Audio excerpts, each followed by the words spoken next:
Frères et sœurs et amis, que la grâce et la paix de Dieu soient avec vous tous.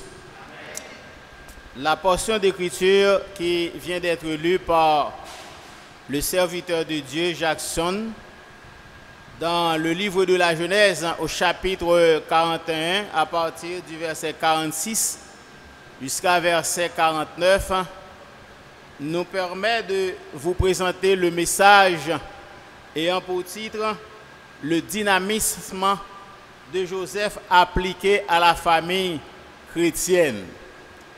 Le dynamisme de Joseph appliqué à la famille. Le dynamisme de Joseph appliqué à la famille chrétienne. Et ce message concernant le dynamisme rentre dans une thématique prônée par l'Église évangélique baptiste de la Vigne, relative à l'occasion de la famille. Chaque 5e dimanche, c'est l'éducation aux valeurs spirituelles dans les familles chrétiennes. C'est dans le cadre de l'éducation aux valeurs spirituelles dans les familles chrétiennes que nous nous proposons de développer pour vous le dynamisme de Joseph appliqué à la famille chrétienne.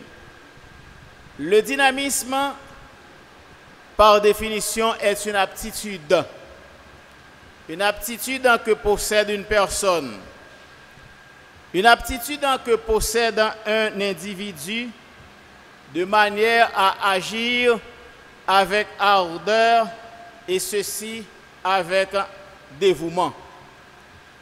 Selon la Bible, le dynamisme se réfère au zèle, en ce sens que la personne ou le chrétien qui possède cette arme spirituelle décrite dans le livre des Éphésiens au chapitre 6 à partir du verset 15, à savoir « Mettez à vos pieds le zèle que donne l'évangile de paix », ce dynamisme ou ce zèle implique un empressement, mais un empressement éclairé pour effectuer un travail ou pour satisfaire les besoins d'une communauté d'église. Le dynamisme, par ailleurs, est à la fois interne et externe. Le dynamisme est à la fois interne et externe en ce sens que pour l'interne, c'est-à-dire que le dynamisme fait appel à la capacité de motivation. Le dynamisme, au point de vue interne, fait appel au dévouement de l'individu pour assumer une responsabilité en accomplissant une tâche en vue de donner des résultats. Ça, c'est l'aspect interne du dynamisme qui recouvre l'aspect de la détermination, l'aspect du dévouement, l'aspect de la motivation. Mais dans un sens externe, à cette dimension externe, le dynamisme requiert de l'énergie. Le dynamisme requiert de la force physique ou agissante pour réaliser des activités auxquelles est assigné l'individu. Le Seigneur Jésus-Christ était un homme dynamique. Le Seigneur Jésus-Christ était un homme de conditions physiques fortes. Le Seigneur Jésus-Christ a grandi dans la stature. Dans la stature, ça veut dire que le Seigneur Jésus avait une bonne condition physique. C'est ce qui lui a permis de parcourir des kilomètres pour apporter son message du royaume messianique dans les diverses contrées où habitaient les Juifs. La Bible présente dans le livre de la Genèse au chapitre 41, à partir du verset 46 jusqu'au verset 49, un prototype d'homme dynamique qu'est Joseph. Joseph est un homme dynamique. Et le dynamisme est une valeur spirituelle. Et pour cela, essayons d'analyser cette valeur spirituelle, ce dynamisme retrouvé dans le caractère de Joseph, faisant de lui un homme à la fois efficace, qui donne des résultats, mais également un homme efficient, qui gère mieux les ressources à sa disposition.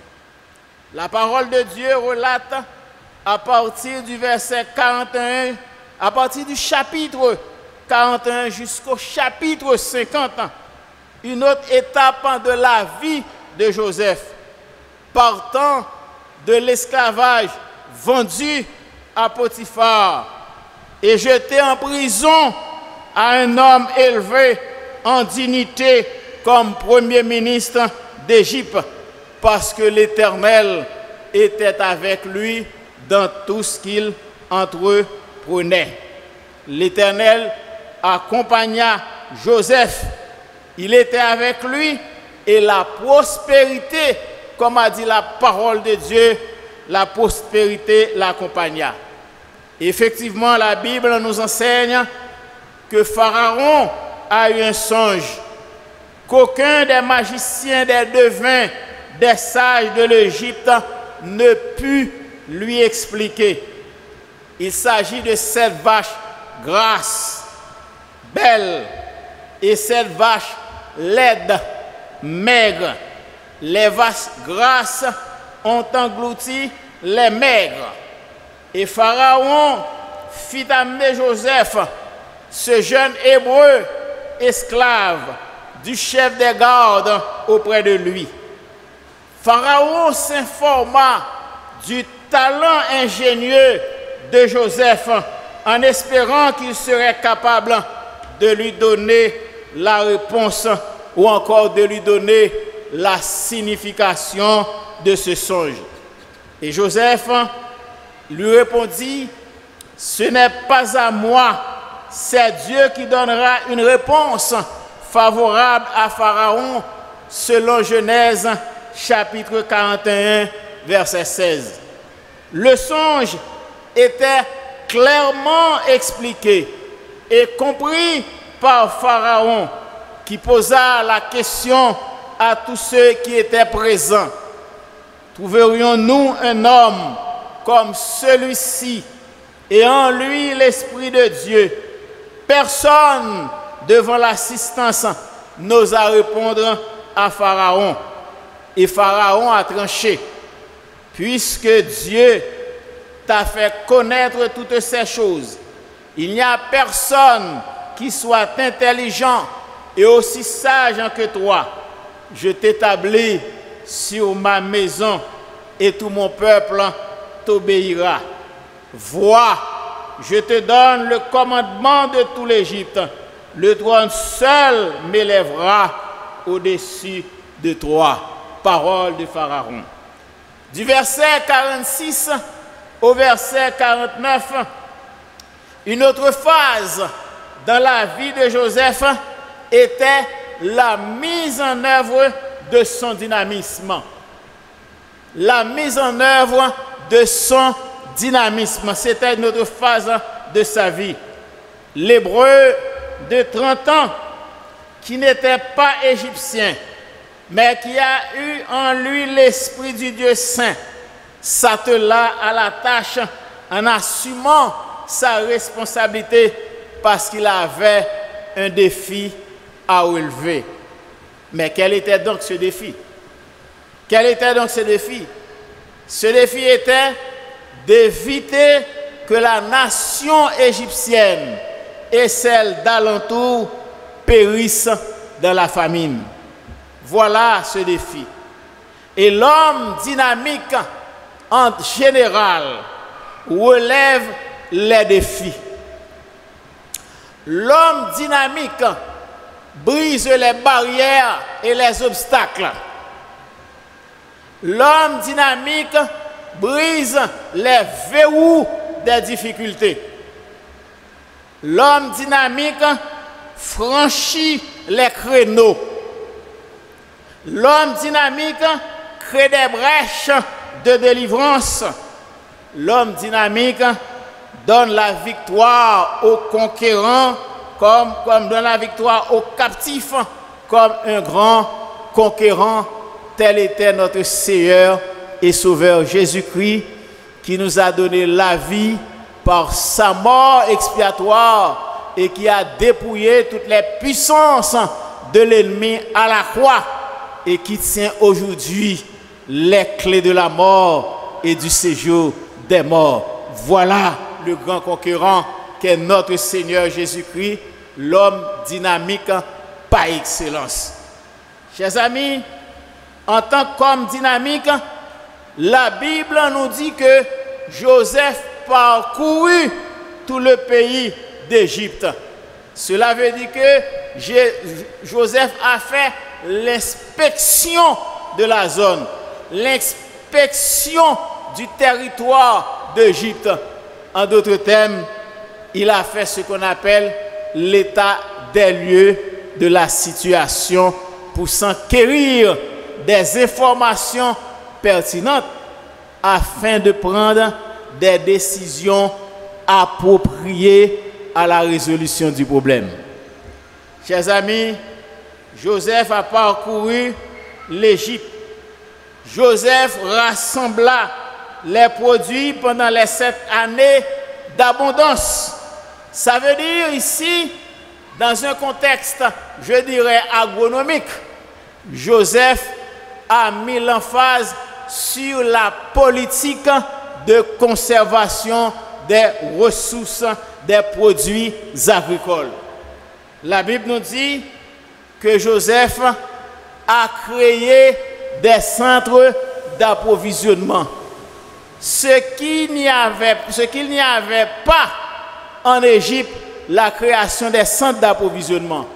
En d'autres termes, Joseph a eu l'esprit créatif, l'esprit d'innovation, et il a agi ingénieusement en cette matière pour créer des centres d'approvisionnement dans les villes.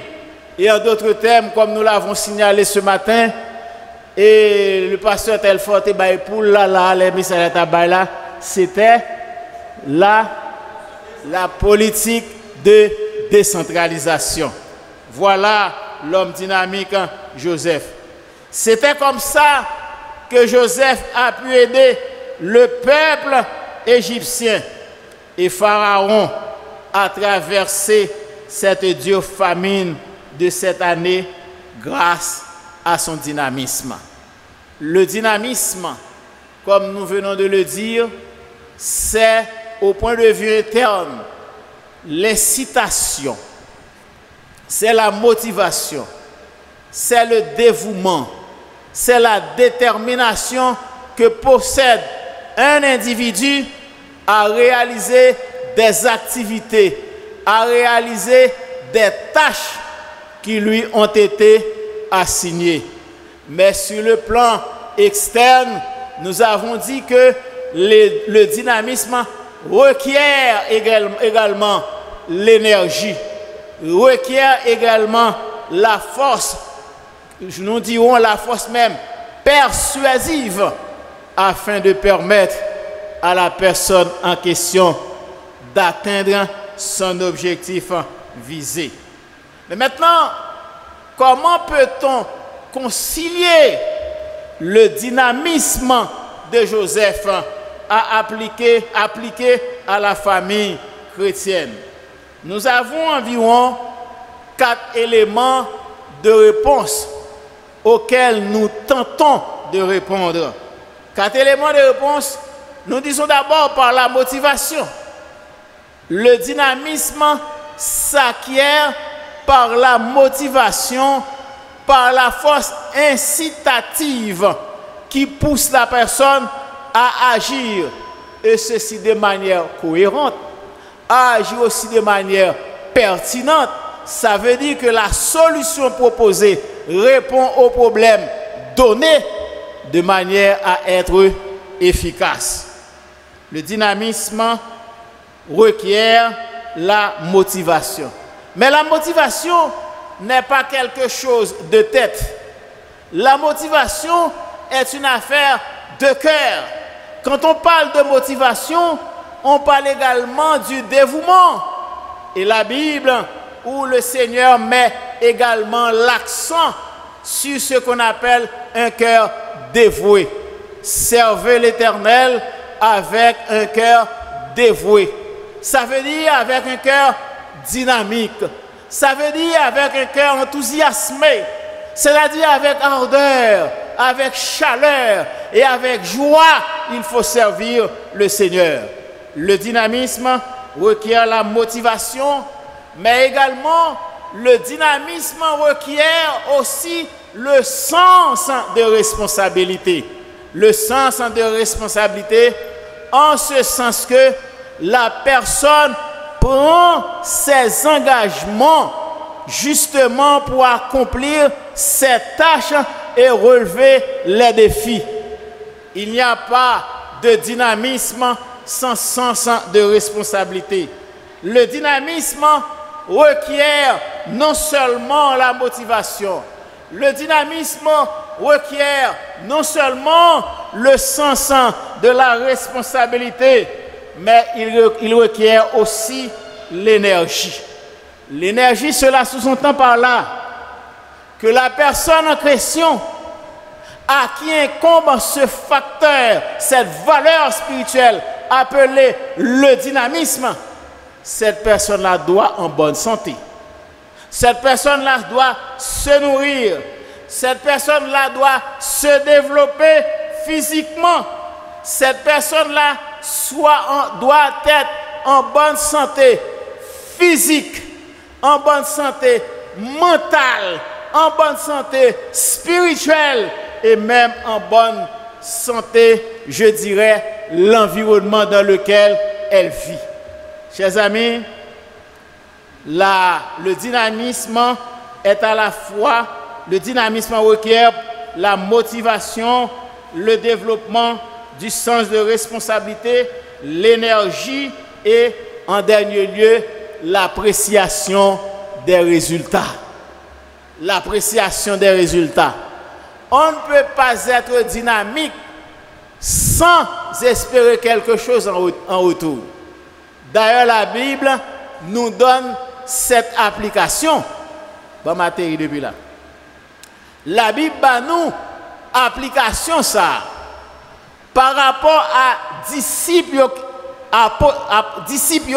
qui t'a marché avec le Seigneur. Monsieur, ils vont côté et dit Seigneur, depuis tout le temps, nous suivons. Nous laissons toute bagaille. Nous laissons activité poissonnerie, non? Nous laissons perception d'impôt, non? Nous laissons tout ça que tu dois rapporter dans l'argent pour nous suivre. Nous laissons toute bagaille pour nous suivre. Qui ça n'a besoin en retour? C'est normal et c'est humain. Ou pas capable de marcher avec un monde en retour pour pas connaître qui ça va besoin. Mais laissez-moi dire, ça va besoin non, pas forcément ces bagages matériels li doyer non. Il pas supposé c'est l'argent doyer non. Ça va besoin non, ou gen doit joindre un bagage qui a beaucoup plus de satisfaction que l'argent que vous avez touché là. Si je prends par exemple monsieur Sao là, qui là, qui a joué musique à la gloire de Dieu dans l'église là. Ouais, au chita là, c'est pas payer l'église payer. L'église pas payer pour ça. Yo dévoué, yo un dévouement de tout cœur que a fait parce que yo connaît ça y a fait, c'est pour la gloire de Dieu et en retour, bon Dieu a des bénédictions là bas accordé et encore des bénédictions de la vie éternelle. Frères, sœurs, monsieur dit à Seigneur qui ça n'a besoin en retour. Le Seigneur Jésus dit, pas un monde qui quitte bien, qui quitte tout ça le possédé, qui quitte madame, qui quitte petite, qui quitte famille, pour ne pas recevoir le centuple. Ça veut dire que ça, qu'elle te possédé pour recevoir plus que ça. Mais Jésus ajoute un déguis qui est extrêmement important que tout ça est capable de dire, il dit la vie éternelle. À ce moment-là, les disciples se sentaient motivés à marcher avec le Seigneur Jésus-Christ, quel que soit le prix à payer, quelles que soient les circonstances, quelles que soient les épines et les ronces qui jonchent sur les routes, parce que les disciples étaient motivés en ce sens à marcher avec le Seigneur. Et où est qui s'est venu après que le Seigneur allait, ils ont connu la persécution, ils ont connu la souffrance et ont accepté même mourir pour l'œuvre du Seigneur. Ils ont accepté perdre la vie, ils ont crucifié, mourir, offrir en libation pour le Seigneur. Parce que ces gens-là étaient motivés et en retour, ils ont une récompense qu'ils ont besoin. Et Paul affirma dans le livre de Timothée, j'ai combattu le bon combat, j'ai achevé la course. Désormais, la couronne de justice, voilà la récompense. Voilà l'élément important qui a motivé l'apôtre Paul dans son ministère. La couronne de vie a réservé à moi-même en ce jour. Et puis ils font ouverture, il dit, non seulement à moi-même, mais à tous ceux qui auront cru et ont aimé son avènement. Ça veut dire faire provision même pour moi-même ensemble avec vous, pas laguer, avancer dans le travail le Seigneur, sans relâche, motivé, parce qu'il y a beaucoup de choses à trouver dans le Seigneur. Ça coûte beaucoup servir le Seigneur. Chers amis, dans une famille chrétienne, nous avons besoin à ce que la famille les motive chaque membre de la famille. Les besoin motiver. Ou besoin motiver même dans le domaine de l'éducation à l'école. Ou besoin des gens qui pour motiver à l'enseignement. Il y a 4 éléments que au bail ça de bon apprentissage. Dans le couple de l'enseignement apprentissage, il y a 4 éléments fondamentaux. D'abord, il y a le curriculum, c'est-à-dire ça qu'on gagne on pourra l'exposer à là, ça pour l'expliquer à là. Bon bailler pour l'expliquer. Il y a le curriculum, il y a l'environnement physique, il y a l'enseignement, il y a l'intérêt. Bon par exemple plutôt là, bon pasteur ou laisse un exemple. Les pasteurs ou les viennent camper là. La présenter message là que joignent dans la Bible, ça c'est le curriculum. Message là que joignent dans la Bible là, ça c'est le curriculum. C'est le curriculum de formation parce que le message évangélique de la parole de Dieu est à la fois formatif et instructif. Donc message que la Bible là c'est curriculum de formation. Maintenant il y a l'enseignant, c'est-à-dire le prédicateur, lui qui transmet le message. Il a besoin d'être un homme, si on dit un homme de compétence, mais on dit plutôt un homme sanctifié. Un homme préparé pour la bonne œuvre du Seigneur. Un homme qui a contact ensemble avec le Seigneur. Un homme qui a développé une certaine intimité avec le Seigneur. Un homme qui c'est un instrument propre et utile que le Seigneur est capable de joindre pour le faire traverser l'eau de la parole de Dieu, qui c'est cette parole de vie qui a la capacité de transformer les vies. Ça, c'est le deuxième aspect, l'enseignant. Il y a un troisième aspect, c'est l'environnement physique. C'est vrai, vous vous asseyez ici, dans un beau temple, c'est vrai ou là. Pas de bruit qui a fait dans les oreilles qui pour empêcher prendre formation. 3 conditions ça réunies pour un bon enseignement, pour une qualité d'enseignement. Mais il y a un aspect aussi vital qui soit, c'est l'intérêt des apprenants, c'est l'intérêt des étudiants. Ou encore, c'est l'intérêt de l'auditoire qui est ici présent.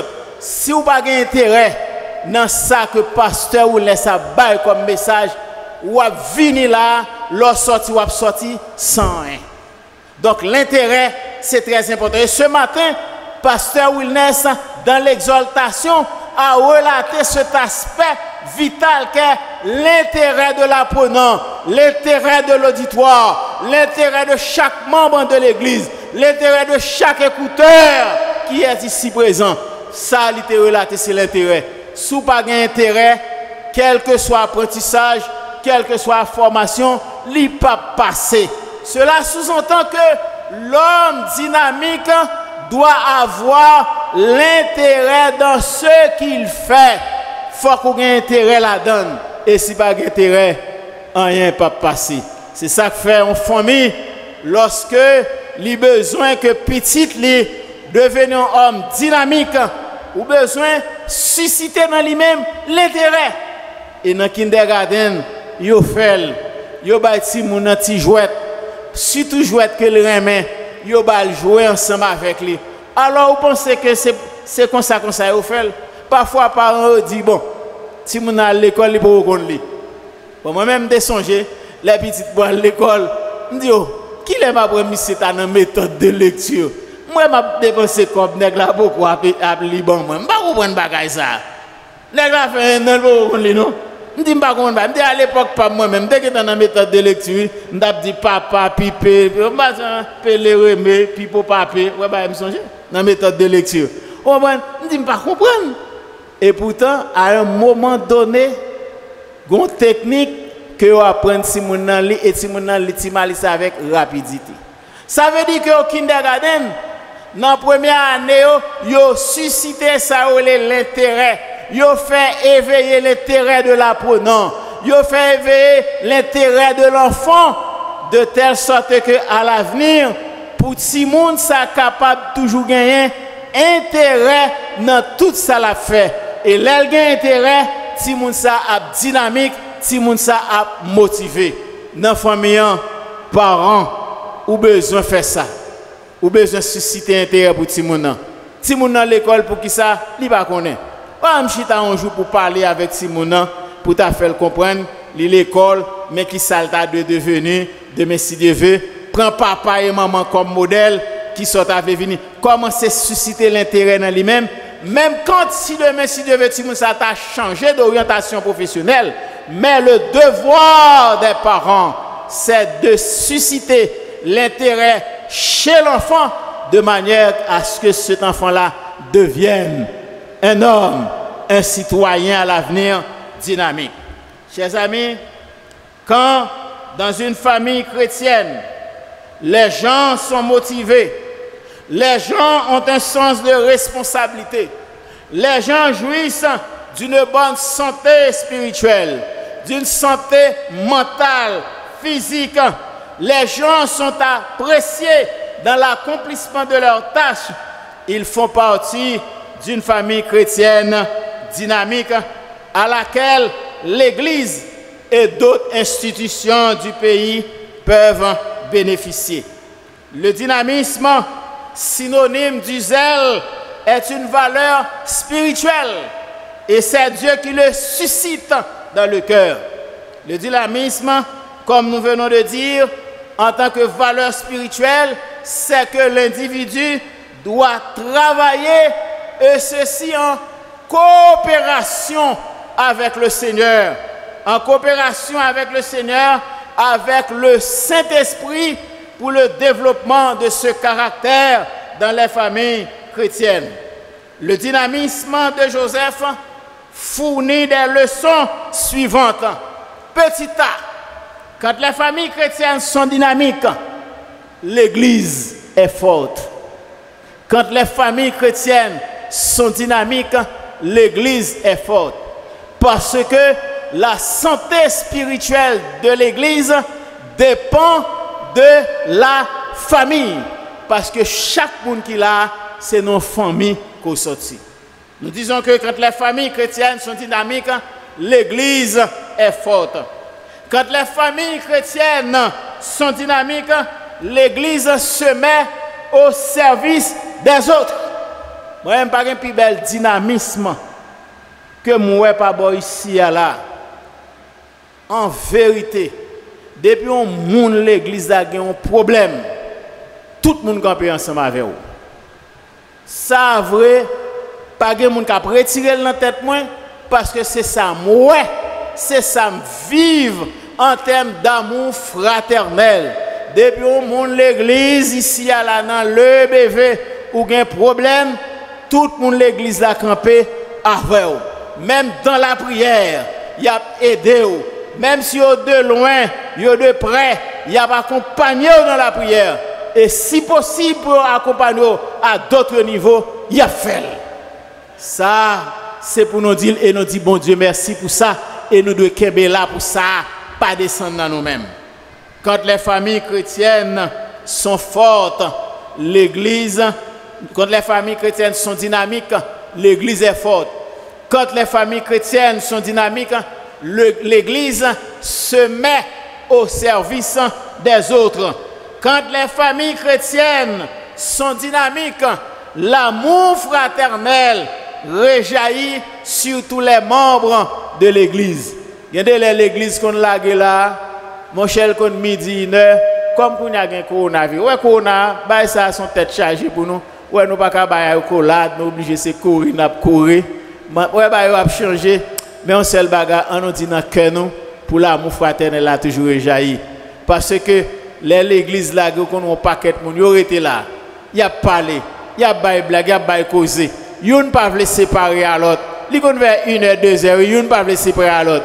Ça fait ça, c'est parce que gon chaudière chaud qu'a bouilli dans l'église de l'EBV qui relaie l'amour fraternel. Chers amis, quand les familles chrétiennes sont dynamiques, l'amour fraternel rejaillit sur tous les membres de l'église. Quand les familles chrétiennes sont dynamiques, l'église brille comme un flambeau dans les ténèbres. Chaque chrétien qui l'a, ou bien pour devoir, pour briller comme un lampe, non seulement dans l'église, mais aussi dans la rue quand on passe, dans l'activité quand on passe, dans le travail quand on passe, dans la caillou quand on y est, avec membre de l'autre famille qui pas converti, ou besoin de briller comme un flambeau. Vous avez besoin de dégager ce qu'on appelle le parfum de Christ. Le parfum de Christ, aux uns une odeur de vie, aux autres une odeur de mort, donnant la mort. Ce parfum-là, lorsqu'on l'autre senti le bon côté, c'est pour dire quittez me rentrer, pour m'entrer, prendre parfum ça. Parfum ça, il y a l'amour la donne. Parfum ça, il y a la miséricorde la donne. Parfum ça, il y a la compassion la donne. Parfum ça, il y a l'humilité la donne. Parfum ça, il y a la paix la donne. Parfum ça, il y a la joie la donne. Parfum ça, il y a la patience la donne. Parfum ça, il y a la maîtrise de soi la donne.